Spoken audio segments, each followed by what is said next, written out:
Welcome to మన chef. నేను మీ మాధవిని. చాలా మంది నన్ను రిక్వెస్ట్ చేసినటువంటి రెసిపీ ఈ రోజు నేను మీకు చూపించబోతున్నాను. అదేంటంటే తెలుగువారి ఆల్ టైమ్ ఫేవరెట్ అల్లం పచ్చడి టిఫిన్ సెంటర్ స్టైల్లో ఎలా చేయాలో చూపించమన్నారు. ఇది ఇడ్లీ, దోశ ఇలాంటి టిఫిన్స్ లోకి చాలా బాగుంటుందండి. టేస్ట్ వింటేనే నోట్లో నీళ్లు ఊరుతున్నాయి కదా.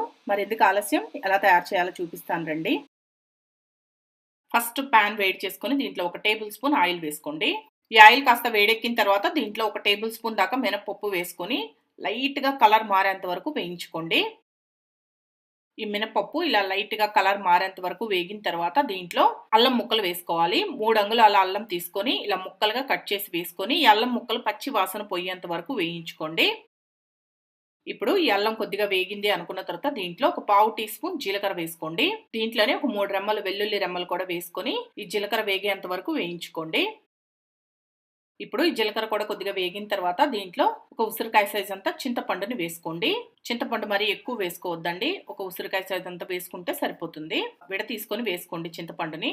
ఇప్పుడు దీంట్లోనే 2 టేబుల్ స్పూన్ల దాకా బెల్లం వేసుకొని ఈ బెల్లం పూర్తిగా కరిగేంత వరకు ఫ్లేమ్ ని సిమ్ లో పెట్టుకొని ఇలా కలుపుతూ ఉండండి. మీకు స్వీట్ కొద్దిగా ఎక్కువ కావాలి అనుకుంటే బెల్లం ఇంకొక టేబుల్ స్పూన్ వేసుకోవచ్చు.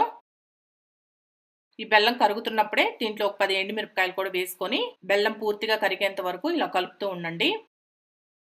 ఇప్పుడు బెల్లం పూర్తిగా కరిగిపోయిన తర్వాత దీంట్లో 1/2 గ్లాస్ దాకా వాటర్ పోసుకోండి. అంటే 1/2 కప్పు దాకా ఉంటాయి వాటర్. ఈ వాటర్ కూడా పోసుకొని ఇలా కలుపుకుంటూ బాగా ఉడికించండి. చింతపండు, ఎండుమిరపకాయలు అన్ని బాగా ఉడకాలి. ఇప్పుడు చూడండి, వాటర్ అనేవి కొద్దిగా ఇంకిపోయి చిక్కగా అయింది కదా మనకి. ఇలా ఉడకాలి. ఇలా ఉడికిన తర్వాత స్టవ్ ఆఫ్ చేసుకోండి. స్టవ్ ఆఫ్ చేసి దీన్ని కాస్త చల్లారనివ్వండి. ఇప్పుడు కాస్త చల్లారిన తర్వాత వీటిలన్నింటినీ తీసి ఒక మిక్సీ జార్లో వేసుకోండి. దీంట్లో వాటర్ ఏమి యాడ్ చేయాల్సిన అవసరం లేదండి. నేనైతే వాటర్ వేయడం లేదు. మనం ఆల్రెడీ ఉడికించుకునేటప్పుడు వాటర్ వేసాం కదా, ఆ వాటర్ తోనే సరిపోతుంది. లేదు మీకు పచ్చడి కాస్త పల్చగా కావాలి అనుకుంటే వేడి నీళ్లు పోసుకోండి. చన్నీళ్లు పోయొద్దు. వేడి నీళ్లు పోసుకుంటే ఏమవుతుందంటే మీకు పచ్చడి ఒక 3-4 రోజులు నిలువ ఉంటుంది. చన్నీళ్లు పోసారంటే పచ్చడి త్వరగా పాడైపోతుంది. మీకు కొద్దిగా పల్చగా కావాలి అంటే వేడి నీళ్ళు యాడ్ చేసుకోండి.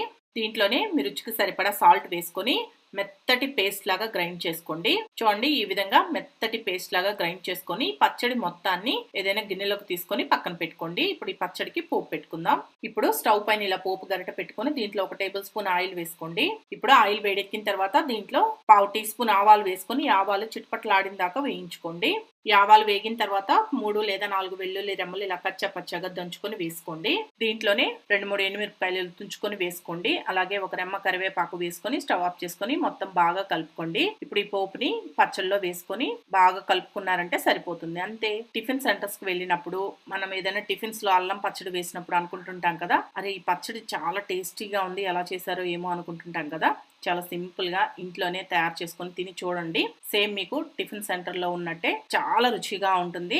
ఈ పచ్చడి ఇడ్లీ, దోశ ఇలాంటి టిఫిన్స్ లోకి చాలా టేస్టీగా ఉంటుంది. తప్పకుండా ట్రై చేయండి. ఈ వీడియో కానీ మీకు నచ్చినట్లయితే నా యూట్యూబ్ ఛానల్ మన షెఫ్ కి సబ్స్క్రైబ్ చేయండి. నచ్చితే లైక్ చేయండి, షేర్ చేయండి, కామెంట్ చేయండి.